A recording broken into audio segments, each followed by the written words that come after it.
And with that, hello and welcome to the 18th episode of the Law and Talker podcast. Yeah, today you might have realized already we are, or I am performing an English podcast, an English show, because I thought it all the time. I thought maybe I should try to do a show in English, but today I thought it is especially fitting because I'm going to discuss newsletter by the New York Times, the newsletter the morning, which you can subscribe to through the New York Times webpage and receive daily updates on the topics, political and global topics in the US and on of the world for each day. And we are going to discuss the morning newsletter from the 30th of June 2022 by German Lopez.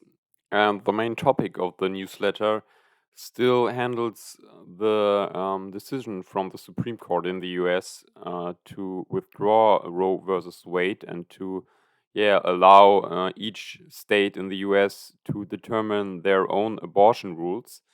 And Mr. Lopez is not discussing the judgment per se or in particular, but he's questioning the state and the position of the US Supreme Court in the governmental branch. And he analyzes or tries to analyze and theorizes why the Supreme Court in the US is so powerful compared also to other countries. And I thought that's quite an interesting topic, and especially because I don't really agree with his final analysis, because he states that the Supreme Court has also compared to other states and to Germany and the Bundesverfassungsgericht, particularly unusual position in the US and in regards to other governmental branches like the Senate and Congress. And we're going to look into his article, into his newsletter, and then we are looking into the German situation and the position of the Bundesverfassungsgericht in the German constitution, and whether the Bundesverfassungsgericht and the Supreme Court are more comparable or more different to each other. And in the final analysis, we will try to come to a solution or conclusion. And we'll see what this brings. I hope you enjoy this podcast in English also, and I'm trying my best to perform the show in not my mother language, so to say. So, what is Mr. Lopez's thesis in the newsletter? He first states that the U.S. Supreme Court, and I quote, is unusual, and today's newsletter will explain them. First, the court's structure allows for few checks on the justice's power. They have lifetime tenure, and other branches of government have few ways to overturn a ruling. Second, the dysfunction of the rest of the US government, especially Congress, has created a vacuum that the Supreme Court fills. End of the quote. So, Mr. Lopez is stating two main reasons why the Supreme Court's position in the US government is unusual, and the US Constitution is unusual. And his first argument for that is that the US Supreme Court and the judges of the US Supreme Court have lifetime tenure. And other branches of the governments have few ways to overturn a ruling from these lifetime judges. And then he secondly argues that the dysfunction of the rest of the government, so the political tensions, and the general bipartisan situation in the US regarding all kinds of topics, be it political topics or social topics, healthcare topics, etc. So we're going through these two main arguments, and we are comparing the situation in the US to the situation in Germany. So his first argument is very factual based. There you cannot really discuss in one or other directions other than looking at the facts. And that is that the Supreme Court judges have lifetime tenure. And when we are looking into the German situation, and Mr. Lopez is mentioning that later in his article also, in Germany the judges are have a limited tenure time in their position on the Bundesverfassungsgericht. That is stated in paragraph 4 of the Bundesverfassungsgerichtsgesetz, and there it says that the tenure of the judges is limited to 12 years, or otherwise until their 62th birthday, whichever comes first. So there will be no judge on the Bundesverfassungsgericht that has served longer than for 12 years, and after that they have to give their position to a successor. And Mr. Lopez in his newsletter article states that this change, or this forced change through the constitution and through the material law, provides a necessary change of ideas and personnel in the Bundesverfassungsgericht, which compared to the US and to the Supreme Court is not given there, because some judges or all judges are locked in for lifetime unless they retire. And even if they retire, Mr. Lopez argues, they are retiring quite strategically, so that they only are replaced by judges that are sort of in their same mindset, and are also conservative if they are conservative, or are also democratic or more liberal if they are more liberal. So the positions in the court and the differentiations between the political sides is very much locked in for years or decades, as Mr. Lopez also states. And that, according to him, is a problem, because then there is less, the likelihood is less that political changes will happen, and legislation that is provided by the government in the certain situation, be it more liberal, be it more conservative, is likely to be overruled by the court, because they are still in the mindset of a few decades ago. And so new ideas and new legislation, according to Mr. Lopez, is not possible in the US, because the judges are there for a very long time and there is no change of ideas. And compared to Germany, you could argue that the limitation to 12 years in the position of a judge at the Bundesverfassungsgericht is also providing chance, at least for political parties and for new ideas to enter the court, and to provide a more broader range of ideas, and to provide a higher chance that new ideas from the legislator are also respected and withheld by the or upheld by the Bundesverfassungsgericht. And because the German judges are not elected for lifetime, there is a constitutional statement in Article 94 of the Grundgesetz, the German constitution, that the court members of the Bundesverfassungsgericht are selected half by the Bundestag and half by the Bundesrat. So each part of the legislative side of the government are able to provide their judges and provide their candidates for the Bundesverfassungsgericht, and that also ensures a a more differentiated and more diverse court, also regarding the final judgments. So Mr. Lopez is right in that on that point, that it is quite likely that the situation in the US, where the judges are elected for lifetime, is not, to formulate it diplomatically, it is not helping the situation. The US and the US constitution and the US politics are in, because it's quite hard to establish new ideas if the members of a court are in their positions for a few decades and are not maybe not willing or not able to grab the change of times, so to say.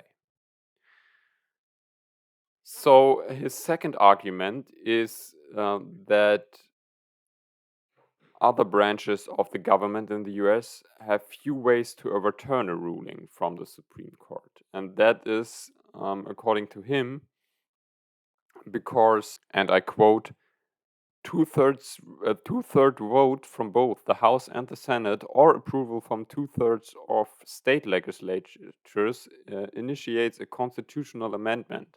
Then three-fourths of the states must ratify the amendment. This has only been successfully done 17 times in the more than 230 years since the Constitution of the Bill of Rights were ratified, and never since 1992. End of quote. So he argues that the process of overruling a judgment, so to say, from the Supreme Court by the other branches of legislation, by the House and by the Senate, is extremely difficult, extremely bureaucratic, and also is only reachable by a huge majority, two-thirds and three-fourths of the members of the Senate and the House. And as the situation as of now is, the Republicans and Democrats are making up probably 50-50 in both sides of the political branches. So it's very unlikely that these majorities are in any sense reachable.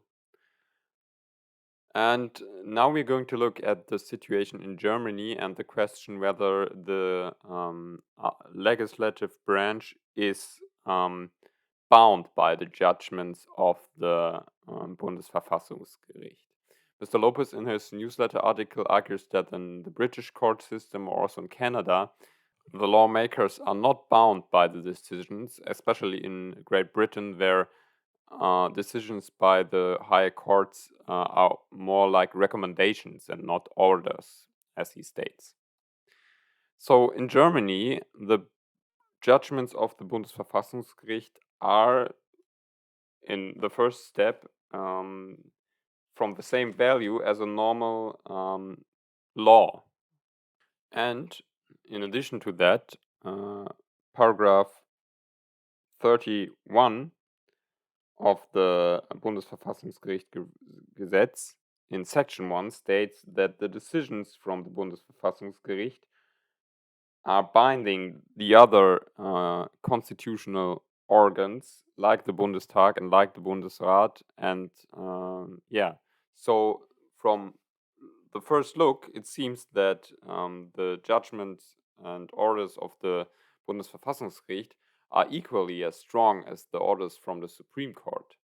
So it is quite surprising that Mr. Lopez is arguing that the Supreme Court's position in that regard is very unique in the US, because in Germany the court also has a quite powerful position in that sense.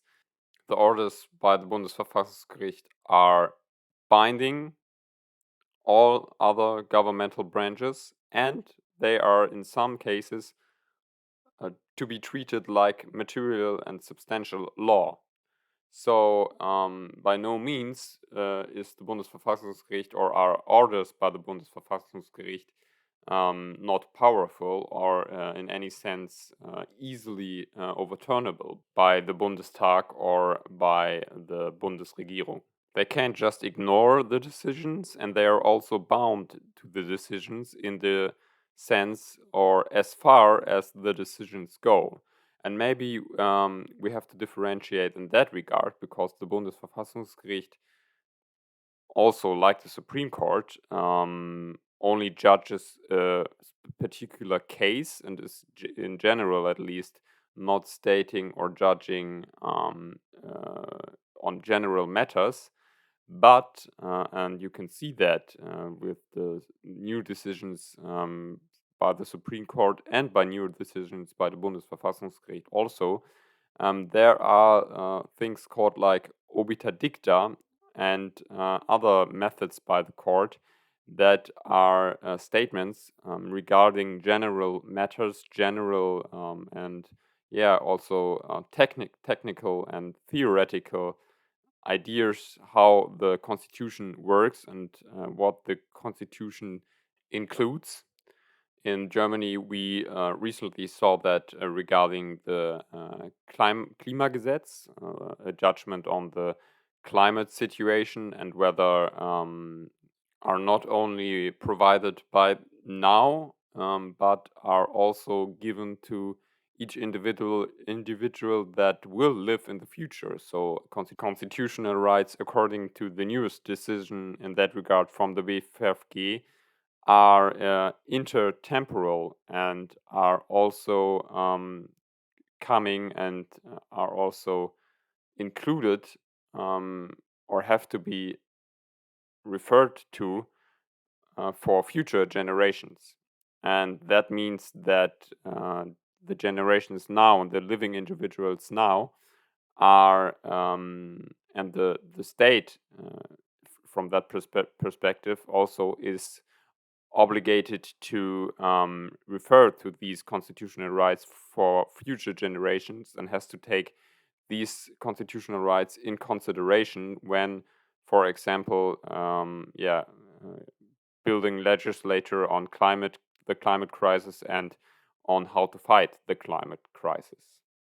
And these are very far-reaching decisions and also new ideas and new points of views that are read into the constitution as it stands for the last decades.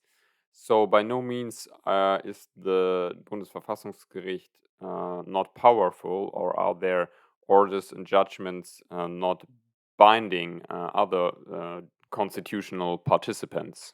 And although this might be, from my point of view, not a deep analysis of the court structure, neither in the US nor in Germany, but looking at the results and looking at the judgments, the position of the Bundesverfassungsgericht in Germany, but also in Europe, is very powerful and quite comparable to the power of the Supreme Court in the US, actually.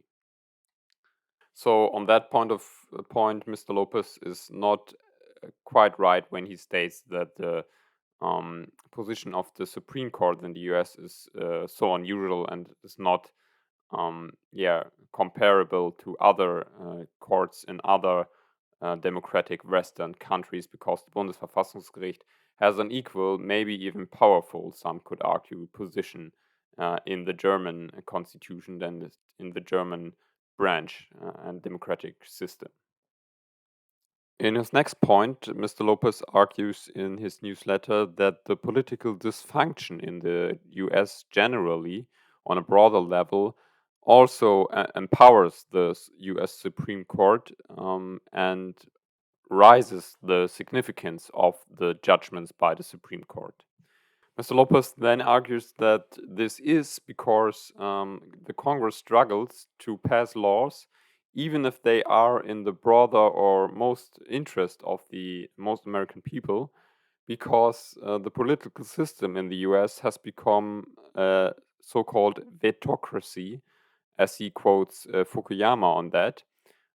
And each law that is passed or that branch of the government is trying to pass is withheld from coming into effect by other parts of the government, for example, the House or the Senate, because in either one of these institutions, a different majority will be or is probably established, and this majority is able to stop the law from getting passed, and therefore there's a kind of a gridlock of the current situations and the current judgments.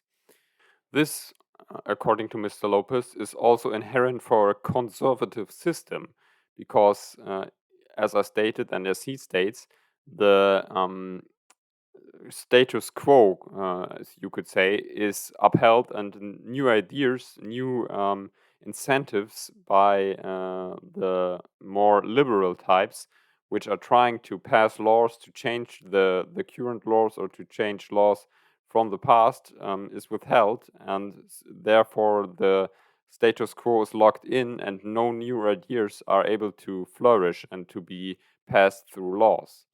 And this is then also important looking at the Supreme Court, because if the Supreme Court is also quite conservative, the judges are quite old, and so on, it is very hard to even through the, if not through the normal legislation process, then at least through the court system process and through questioning if a law is still constitutional or not, is not possible, because the judges will always rule in favor of the status quo and the current situation and the older laws, so to say, that were passed a few years or decades ago.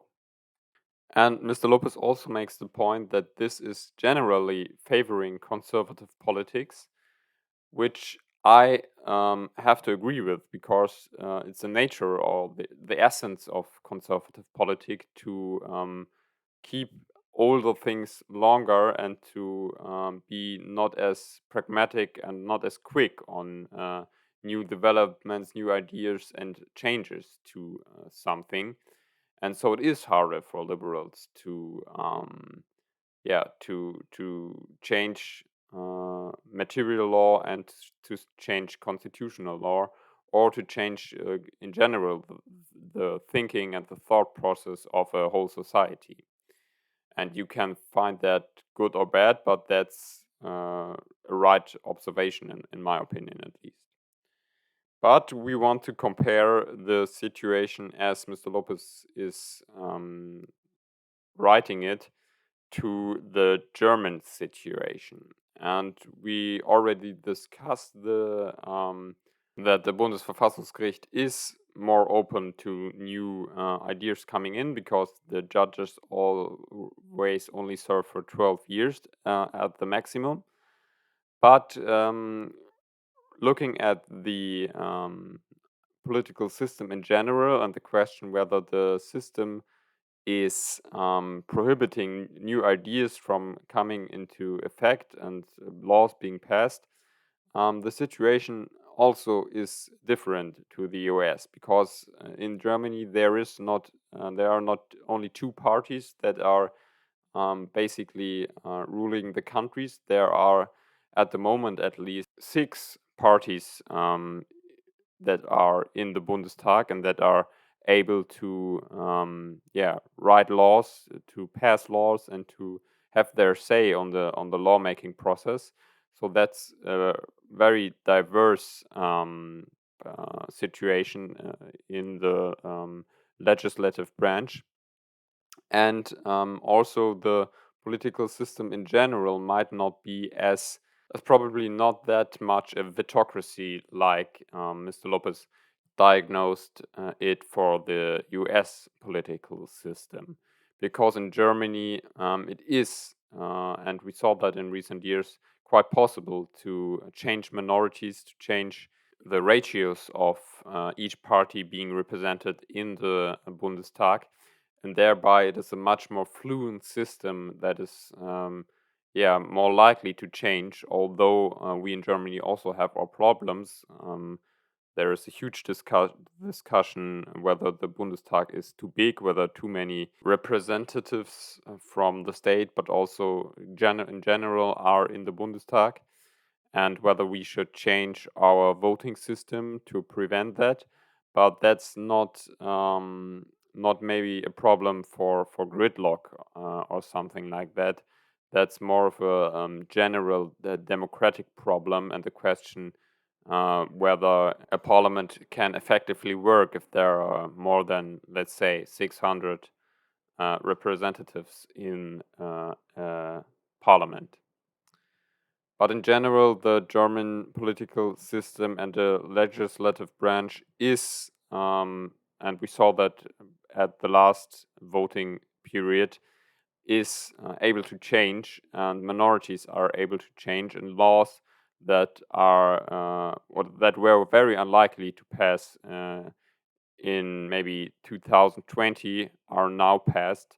And we saw that only last week when we looked at or when the Bundestag withdrew paragraph 219a in the Strafgesetzbuch, which prevented and penalized the advertisements for abortion on the same day, actually, as the US Supreme Court ruled that Roe versus Wade in the US is also not upheld. But yeah, two decisions and two very different implications for abortion rights in the two different countries.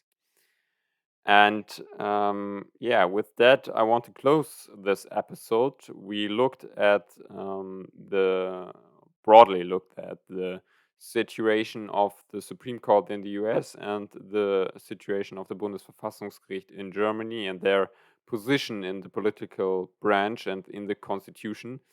And yeah, as a result, we maybe can state that the Supreme Court, maybe not because of his position in and of itself, but because of the situation of the political situation in the US, is very powerful at the moment. But looking only at the position and the constitutional positions of the two courts in Germany and in the US, the Bundesverfassungsgericht is also quite powerful, and the Supreme Court is quite powerful too, but it's not that unusual, as Mr. Lopez states in his newsletter article, that the Supreme Court has this powerful position. That's not that unusual for a Western democracy, as we see in Germany. Judgments of the Bundesverfassungsgericht are from the same value as other material laws from the Bundestag, and all other governmental institutions are bound to the decisions of the Bundesverfassungsgericht. So the Bundesverfassungsgericht is also and comparable to the Supreme Court, very powerful in the German constitution. I hope you enjoyed this episode, and yeah, I'm very thankful for feedback on my English skills, maybe or maybe not, but on the whether you like to hear more English episodes, whether it was helpful to have a brief look at this comparison. And yeah, thanks for listening, and goodbye. See you next time. Ciao, ciao.